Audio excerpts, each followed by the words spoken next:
Story बार के पहले episode में आप सभी का स्वागत है। स्टोरी बार में हम कवर करेंगे कुछ रियल लाइफ स्टोरीज जिनमें आपकी, हमारी और किसी की भी कहानियाँ हो सकती है। अगर आप अपनी कहानी मेरी जुबानी सुनना चाहते हैं तो अपनी कहानी मुझे मेल करें storybar.kkSP@gmail.com पर।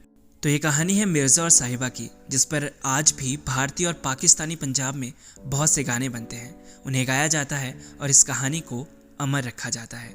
यूं तो ये बहुत कंट्रोवर्सी भरी कहानी है। कुछ लोग इस प्यार को गलत समझते हैं, कुछ गलत सही छोड़ सिर्फ प्यार समझते हैं। ये कहानी शुरू होती है 16वीं शताब्दी से। खेमा गांव में एक औरत ने एक बेटे को जन्म दिया। जन्म देने के बाद ही उस माँ की मृत्यु हो गई। उसी दिन वहीं एक और औरत ने एक बेटी को जन्म दिया और उसी औरत ने अपनी बेटी और उस अनाथ बच्चे को अपना दूध पिलाया। और इसी तरह ये दोनों दूध मुँहे भाई बहन माने गए। दोनों बड़े हुए। लड़की का नाम फतेह बीबी रखा गया और लड़के का नाम खेमा खान। फतेह बीबी की शादी हुई वंजाल जट से और उसका बेटा हुआ मिर्ज़ा जट। वहीं उनके दूध मुँहे भाई खेमा खान की भी शादी हुई और उनकी बेटी का नाम रखा गया साहिबा। मिर्ज़ा बचपन से ही बहुत शरारती होता था। गुलेल से अक्सर किसी का सर फोड़ देता था, किसी के घड़े। उसकी माँ ने उसकी शरारतों की शिकायतों से परेशान होकर मिर्ज़ा को उसके मामा के घर खेमा भेज दिया। वहाँ मिर्ज़ा साहिबा के साथ पला बड़ा और दोनों में प्यार बचपन से ही बढ़ता चला गया। दोनों अभी जवान भी नहीं हुए थे कि उनकी मोहब्बत के किस्से मशहूर हो गए। ये सब देखकर खेमा खान ने मिर्ज़ा को वापस उसके घर भेज दिया और साहिबा की शादी ताहिर खान के साथ तय कर दी। अच्छा, मिर्ज़ा की बात बताऊं तो वो तीर अंदाजी में बहुत माहिर था। उसके निशानों के अकबर भी दीवाने थे। अकबर से उसे इनामी तौर पर 360 तीर और बक्की नाम की एक घोड़ी मिली थी। अब जब साहिबा की शादी पक्की होती है तो वो एक चिट्ठी मिर्ज़ा तक पहुंचाती है और कहती है कि मुझे ले जाओ।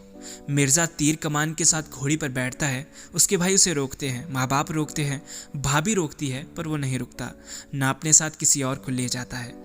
दरअसल उसी दिन मिर्ज़ा की बहन की भी शादी होती है। वो तब भी अपनी मोहब्बत को पाने के लिए खेमा निकल जाता है। रास्ते में लकड़ी की कुछ खूंटियाँ साथ ले जाता है और उन्हीं से सीढ़ियाँ बनाकर साहिबा को भगा कर ले आता है। वो भागकर बहुत आगे तक आ जाता है और रास्ते में आराम के लिए एक पेड़ के नीचे बैठ जाता है। साहिबा उसे बहुत कहती है कि मेरे भाई आ जाएंगे, हमें रुकना नहीं चाहिए। मगर मिर्ज़ा को अपनी तीरंदाजी पर बड़ा विश्वास था। वो कहता है कि मेरे जैसा सूरमा उनसे नहीं डरेगा और अपने तीरों से सबको मार डालेगा। इतना कहकर वो सो जाता है और साहिबा को आवाज़ सुनाई देती है घोड़ों के कदमों की। साहिबा के भाई ताहिर खान के साथ मिलकर उनका पीछा करते हुए पहुंच जाते हैं। अब साहिबा डर जाती है। उसे मालूम था कि मिर्ज़ा उसके भाइयों को मार देगा, इसलिए वो मिर्ज़ा के सारे तीरों को तोड़ देती है और धनुष को पेड़ की शाखों पर फेंक देती है। वो सोचती है कि मैं अपने भाइयों को जैसे कैसे मना लूँगी और वो हमें छोड़ देंगे, जबकि ऐसा नहीं होता।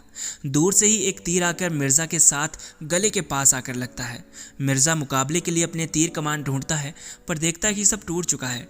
इतने में ही उसको बहुत सारे तीर आकर लगते हैं और मिर्ज़ा जान गंवा देता है। साहिबा उसको बचाने के लिए आगे आती है, उसको भी तीर लग जाते हैं और इसी के साथ दोनों मोहब्बत की दुनिया में अमर हो जाते हैं।